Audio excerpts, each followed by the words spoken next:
días, primos y primas, and welcome to My Primos podcast. My name is Freddie. With me tonight is my primo and yours, Mr. KevinGarcia.com. Yo. So what's up, Kevin? What's up, Kevin? Of course, every time. You told me to say it. Every time. Look, I'm just happy because we are face-to-face for once, and we are at a very cool location. We are at the Latino Culture Center here in Dallas, Texas. Thank you guys so much for letting us in. Definitely. Had to call in a few favors, but we're here. We are talking with Sasha Calle, the Supergirl from the new Flash movie from DC, which, that movie's been getting a lot of controversy and a lot of talk, but I can earnestly say she was my favorite part in the film. She commanded that role. I really love her as Supergirl. This world must die.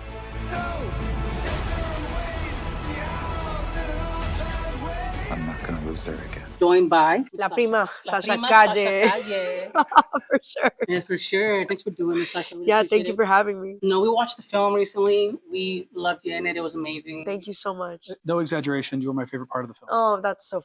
Yeah, definitely. You guys are so sweet. That makes me really happy. Thank you so much. You are the first Latina to portray a Kryptonian. Yeah. You know, you're probably one of the most powerful women on screen ever. Oh wow, you are wow. How does that feel? Well, you are filling me with compliments. Thank you. That is really, really sweet, and it means a lot to me. I really appreciate that. It's surreal. Every day is a surreal experience for me. I still can't believe it, and I'm just honored to have had the opportunity to feel Supergirl and understand her and connect with her, become one with her. But it is a really surreal experience for me. The Superman story is an immigrant story. Uh-huh. And the role of your character, Kara, came looking for a better life. Yeah. And gets thrown into a cage by authorities. Yeah. She, how does it feel telling that version of the story? I think it's a really beautiful story. I think it's very relatable to any immigrant story, in any sense. I think, I went to a lot of schools growing up, and I was always a new kid, and it really sucked, man. I would go in like the middle of the year, wherever I was, and I just felt so, I felt like an alien, I wasn't the first day, first class where you get to meet everyone. I was just always in the middle, coming in the middle. And it's so relatable. New job, new country, anywhere really. And I think it is a very special story, and it's a very honest one. And in the movie, we have a lot of humanity is in this film, and all of the emotions that these larger than life superheroes go through is what we go through as humans as well. When you're working with the other actors, these are all people that have kind of reprising roles, essentially, right? Some of them from decades past. Yeah.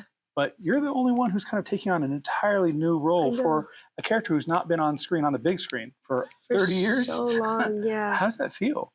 Again, it's so surreal. It's still, I don't know if I've processed it yet, to be very honest with you. I think the day that I watched the movie with my mom and my little brother is going to be very meaningful for me.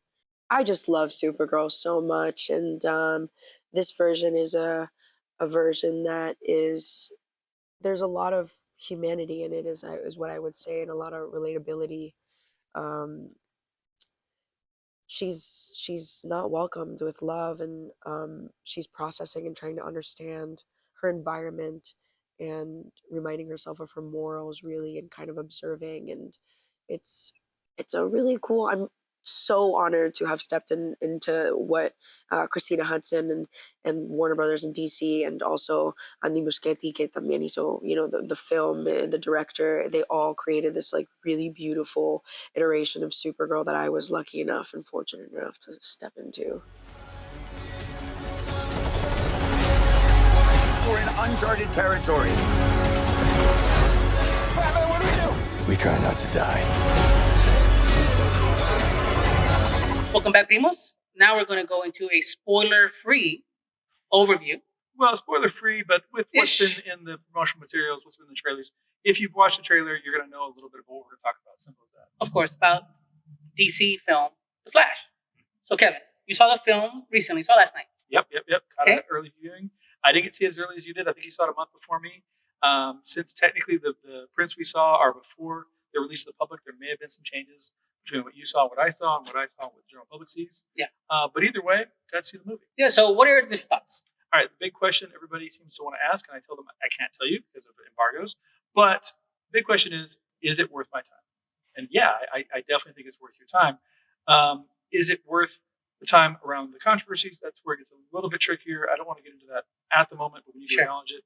Obviously, Ezra Miller has had a lot of legal troubles, a lot of personal troubles, a lot of emotional troubles. Thankfully, they have been getting assistance and getting professional help. So I think that's really important. But I don't feel like we could really address this movie without acknowledging that. Sure, of course. I mean, their performance, we can go straight to the film. Yeah, their performance was great. I know that the director said that no one could play Flash like Ezra Miller, and I have to agree, but not because no one could do a better version, or it's just it would be different. This is very distinctly Ezra Miller. What I appreciate about the movie, though, is that it isn't just a one-person show. We have an ensemble cast. This is essentially a crossover movie. This is literally a Justice League movie with one character's name in the title, much like Captain America: Civil War was an Avengers movie that happened to be in the Captain America franchise. What was your take on it? So for me, I think that the film itself it's great. It's popcorn fun. It is those films that you can go enjoy on a Saturday afternoon, Friday night, and have fun. Don't think too much into it. Don't walk in with the expectation this is going to change your whole aspect of how you see the DC film universe. It's DCEU, if you will. It's going to make you think about things a certain way. You'll see characters in a different light. And there is, of course, like in the trailers as well, we have Michael Keaton. I mean, come on. I mean, we got to say it. This movie is nostalgia bait in the best way. Like they treat nostalgia unapologetically. They say flat out, like, we're going to be repeating lines, we're going to be repeating costumes, we're repeating views. But at the same time, it was an earnestness to that nostalgia. So it was very much, yeah, it's nostalgia bait, but at the same time, it feels earned within the movie. So I feel like Michael Keaton's role. In fact, I was watching it with a friend, and we both were like, "This is the most attractive we've seen Michael Keaton in years. He is not lost. He wasn't sexy as Vulture. Oh well, he was in dad bod mode as Vulture. I mean, it's kind of sexy, I'm gonna say. But I look, Michael Keaton's inclusion to this story, it also the campiness to it, because it is funny. It does make you laugh. Out of all the DCU films recently, it made me laugh the most. You know what's funny is you keep comparing it to the other DCEU films, and this may or may not be the end of the DCEU as we've known it before. True. They haven't really given us an actual start film for James Gunn's universe, but there's gonna be crossover. That being said, if I had to compare it to the other movies, I would definitely put it near the top. I've made no bones about the fact that I've not had a very high view of a lot of the DCEU films, but I definitely loved The Suicide Squad. I definitely enjoyed the first Wonder Woman, and I really, really appreciated the Harley Quinn and the Birds of Prey film. And I would call this one kind of on par with Wonder Woman and Birds of Prey in terms of my enjoyment. Like I like them for different reasons, but I appreciate all of them along that same level of being not quite James Gunn's The Suicide Squad, but still, honestly, a beautiful film. I think it sits up there as well. For me, I still we differ on it, but I love Man of Steel up there for me. I think Henry Cavill's performance has always been great, and I love that iteration of Superman.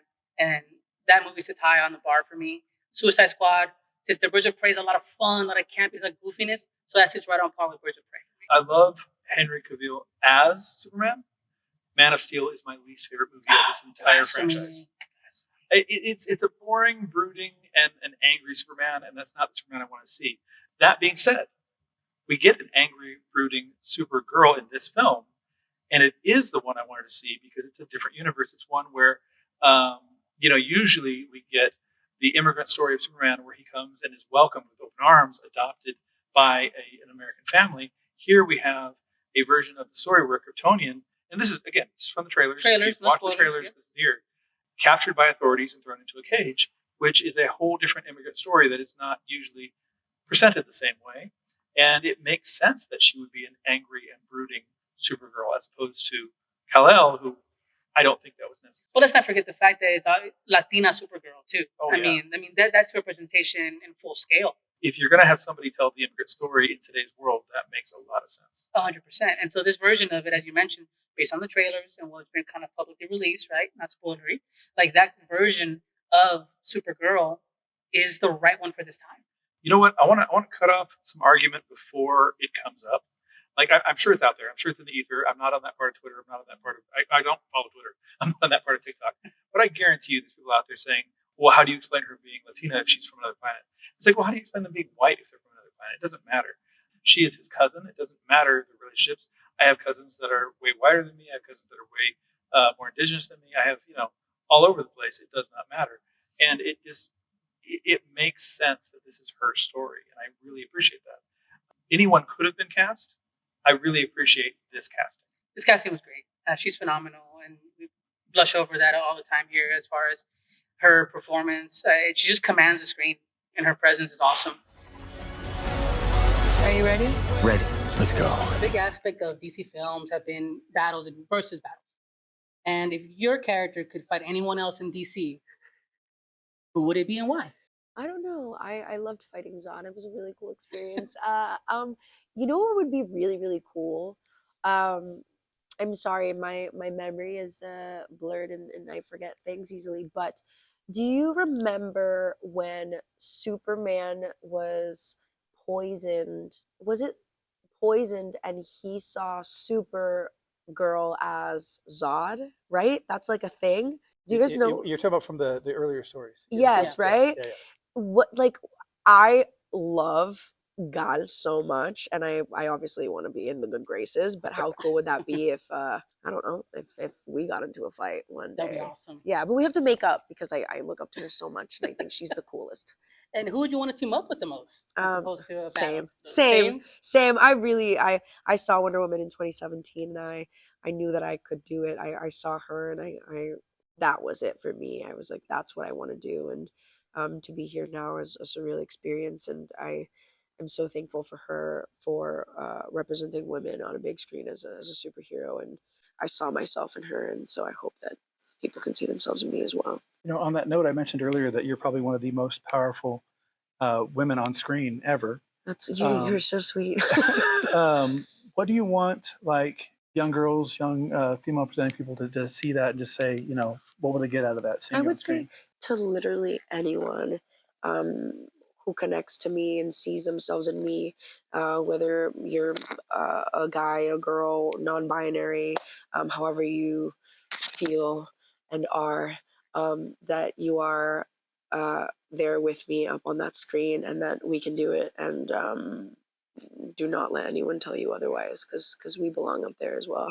Awesome. Definitely. Yeah. Looking to the future, what are your hopes for future DC films, whether you're in them or not? What do you see ahead? You being, I call you honestly, like we talked about the term with us, with chispas, sparks that come to start something new. You're that chispa, that's so spark. Sweet. Thank you. What do you see for the future? I don't know. I love superhero movies.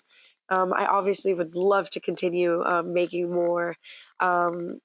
I don't know. I hope for more fun and more action and more heart and more humanity. And they're just so much fun.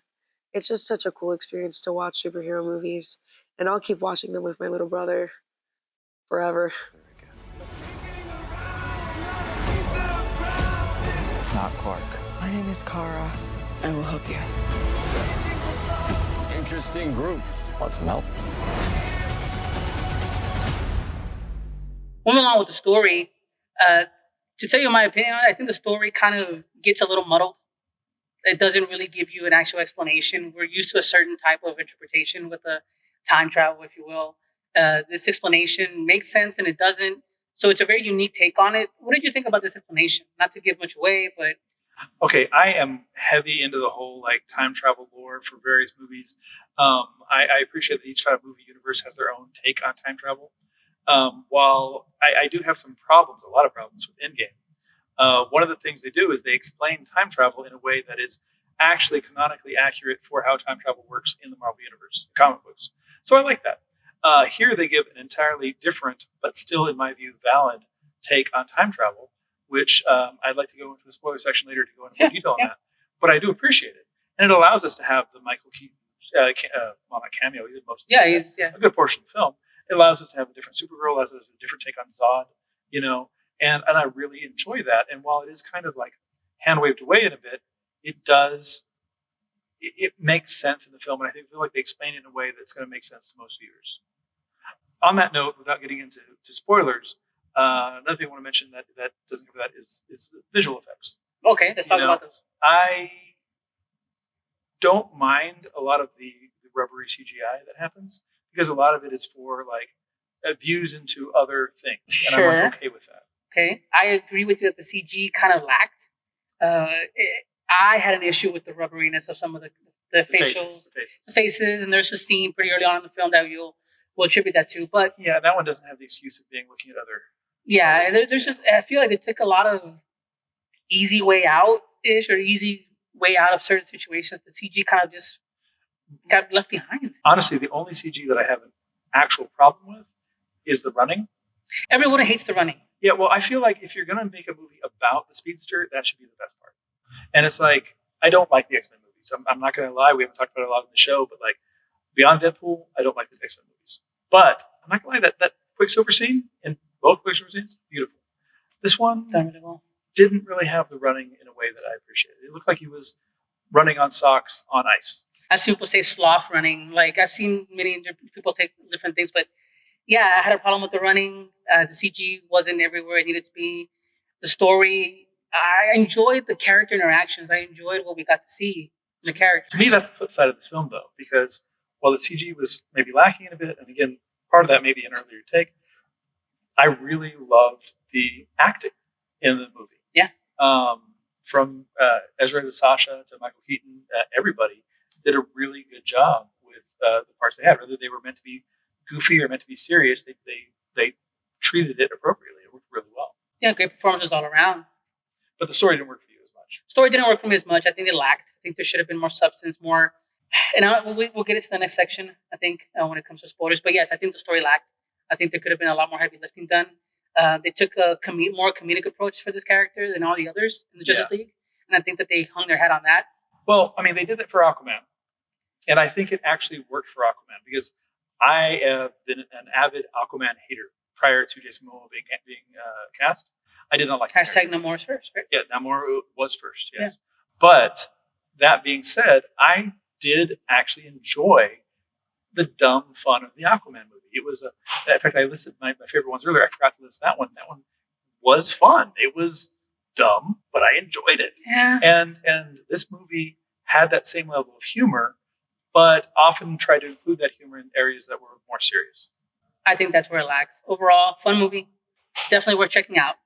Just the performances themselves deserve that. Okay. On that note, I really want to say I cannot disagree with anyone who says that they want to avoid this movie for personal reasons. I understand that.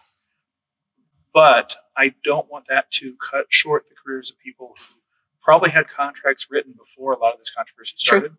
And that's why I keep thinking about Supergirl. This is her first breakout role. And I think Sasha Calle did an amazing job. Definitely. We should support La Prima Sasha and definitely go see this film. So you're saying you could travel back in time? But Bruce, I can fix things. I could save people. I could save my mom. I could save your parents. You could also destroy everything. Going back to this film for a second, a lot of superhero movies are metaphors for things in real life. Yeah. And, we talked about you being captured and held for so long. Do you feel like there is a deeper level to your portrayal in this film?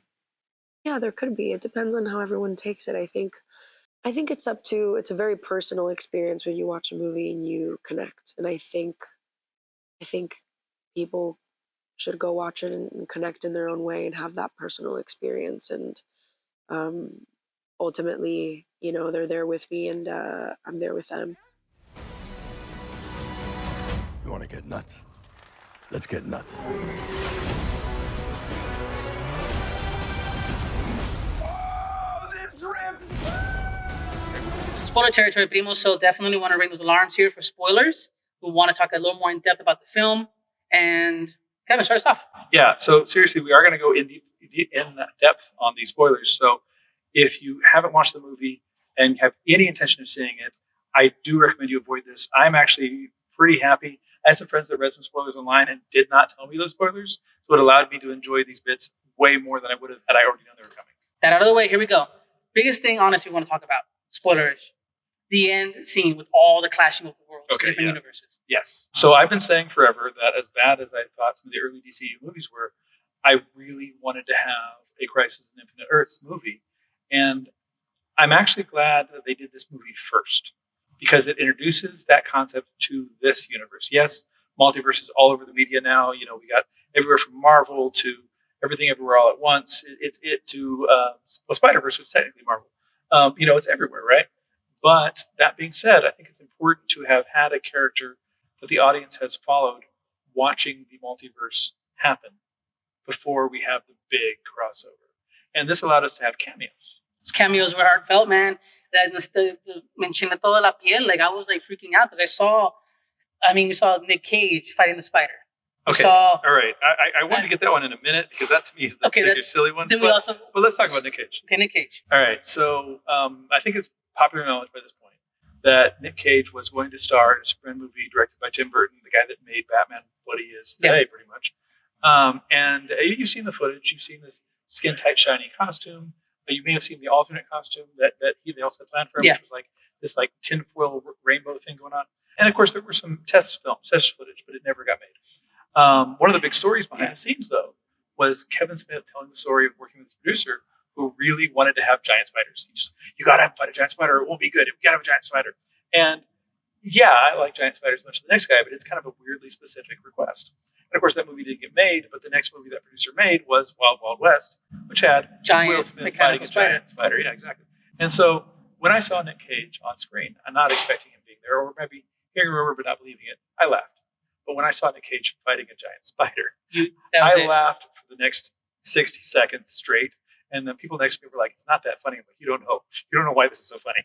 Like, it's not just Nick Cage as Superman. It's Nick Cage as Superman and a giant spider. It's chef's kiss." I laughed at the fact that we got the Superman Nick Cage we wanted, right, quote unquote. But we also, I did get to Chris Reeves. Yeah, to me the bigger deal was George Reeves, Chris Reeves, a very brief Adam West. I think we got John Wesley Shipp. We also got. Did I see Julie Newmar? I don't. Maybe. I think I saw Catwoman. There may have been Julie Newmar, though we did not get Linda Carter. No. But there's a brief shot of the Golden Age Flash with his metal Mercury helmet. And that's where the rubbery faces come into an issue because I think that was John Wesley Shipp.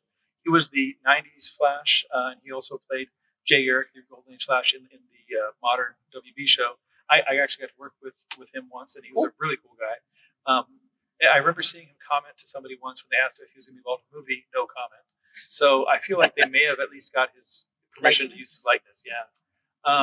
Those kind of cameos I live for. I really love that. The cameos were great, man. There was a nice payoff at the end. It was, like you said, it was the payoff for the fan. Okay, so it's nostalgia bait is what it is. Super. But I feel like it's nostalgia bait that was well executed. Like they're not hiding it. They're not pretending it's something else. It is what it is.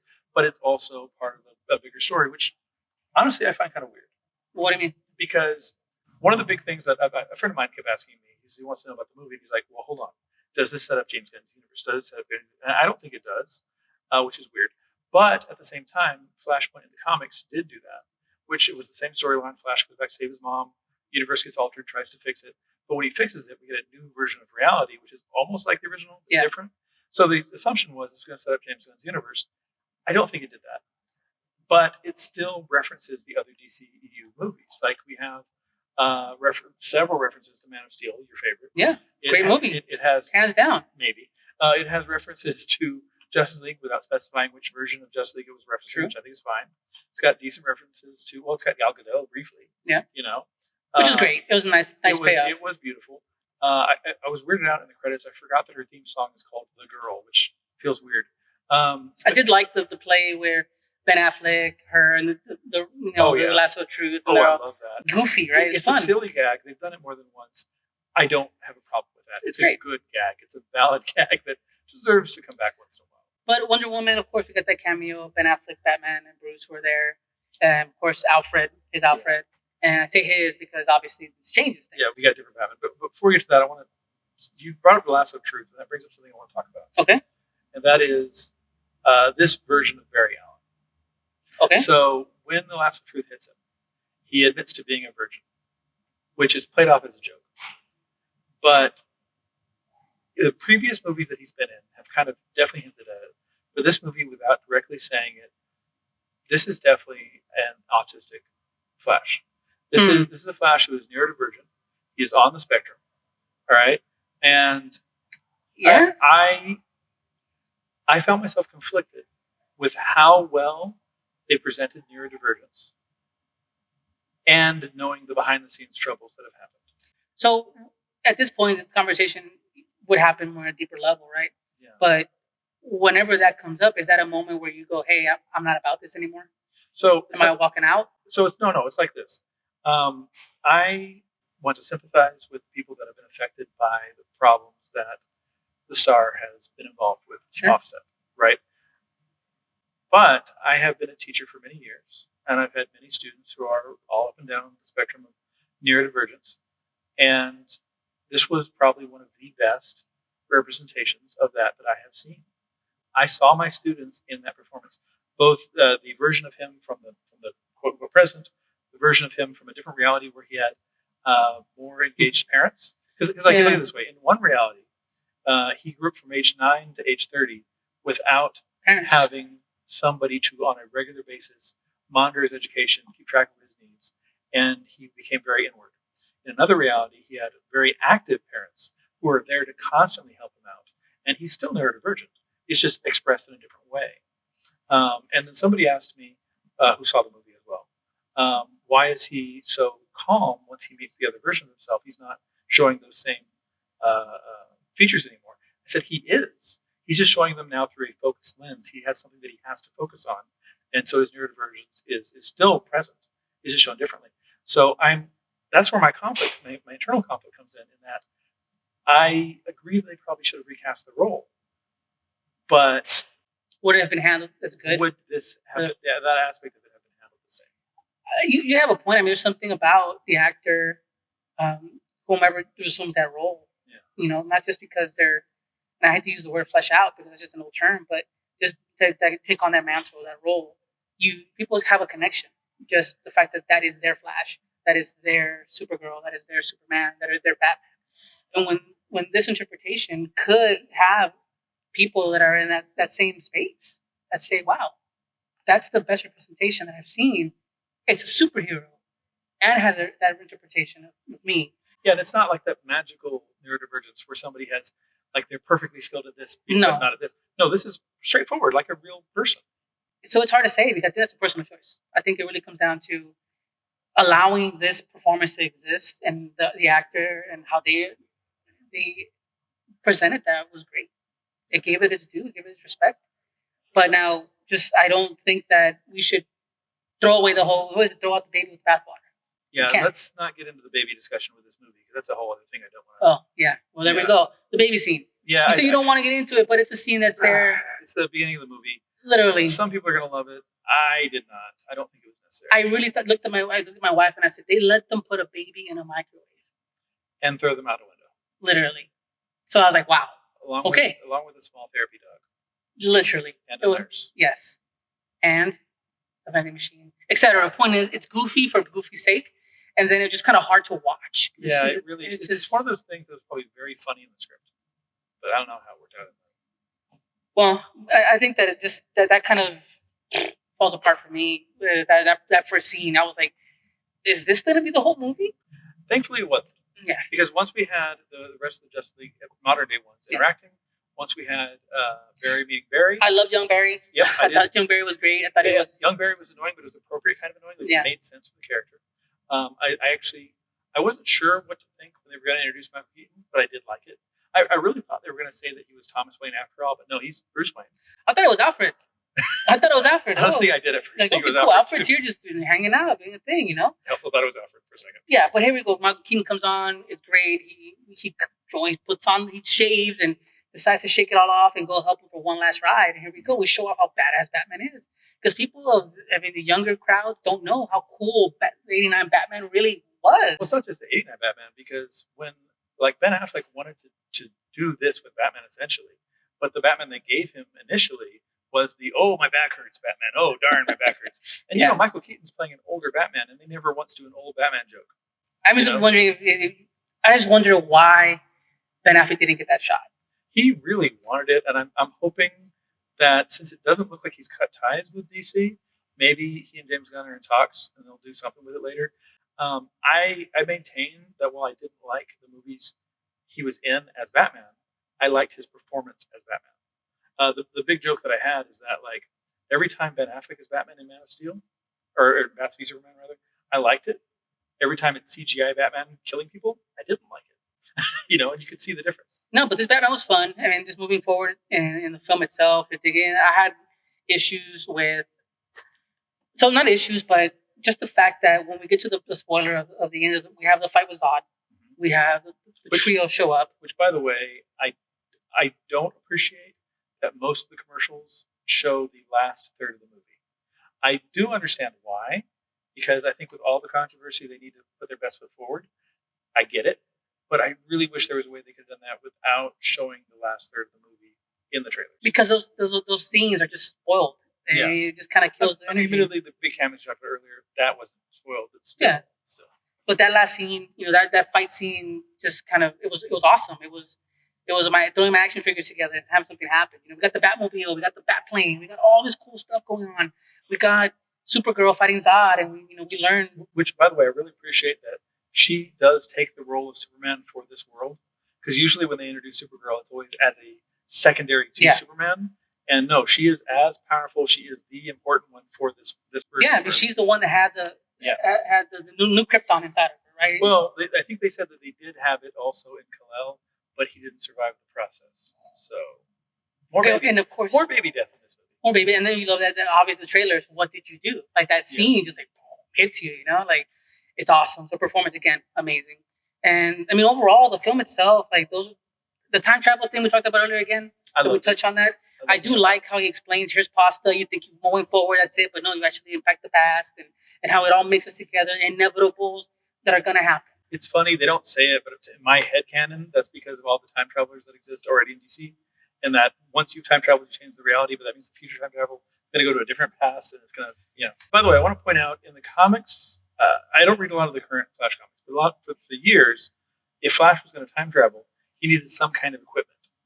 You're not going to bring up the treadmill. Back in the day, it was a cosmic treadmill. He'd literally ride it. Cosmic treadmill. Here he's doing it himself, which story-wise makes sense.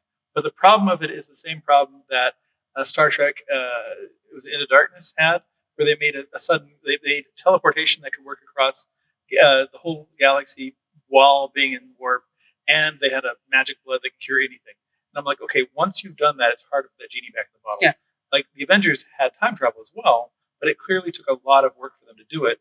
Where this is just Flash going, I can time travel now, bye. And he figured it out. Yeah. And he just figured out how to do it. By accident. Which, again, storytelling-wise makes sense. Going forward could make Flash a bit tricky. In the end, the movies itself is, in my opinion, 3 out of 5. I think it's worth watching. Go enjoy it. I think that I want Flash to understand the severity of what he learned, right? Yeah. I don't want it to just be a happy-go-lucky, let me go run back and fix it again type of situation. Which I think that's fully established in the movie. One last thing we didn't touch on, and that is the final reveal of the movie. Maybe when Flash is at the end and he sees Bruce again. Correct. So you say that this is not supposed to set up the next movie or the next Gunverse, if we will, right? But it sets it up so perfectly for that. George Clooney? That's not George Clooney. There's no way. That was George Clooney. You're kidding. There's no way. It was George Clooney. I got to see shoes and pants. I did not see George Clooney. I saw his face. It's George Clooney. Shocking, guys. Right here. I didn't see that. And that is a funny gag for the end, but it makes no sense going forward. That's nuts. Wow. I'm surprised. I didn't know that. Shit, Primos. Kevin's getting the scoops. Well, again, they could change things between now and then, but interesting. That's an interesting. I didn't think that. I guess it doesn't involve Gunverse anymore. I mean, George Clooney. Wow. Well, I mean, it does in the sense of the multiverse. Okay, but anybody can be Batman at this point. We have Val Kilmer show up. It's always been true. Still. They could. The same way they get Christopher Reeve show up. Yeah, be fun. Be interesting. All right. Regardless, again, controversy aside, this is one of the better DCU movies. Yeah, I really agreed. enjoy it. Controversy included, that is a personal choice people have to make. Yeah. Can you watch the film without taking that into account, or take into I account? think I feel like it needs to be taken into account, but just to whatever extent that you need to feel about that. Yeah, definitely go check it out. Worth it. Go support Prima Sasha at Supergirl. Definitely recommend that. Dios Primos.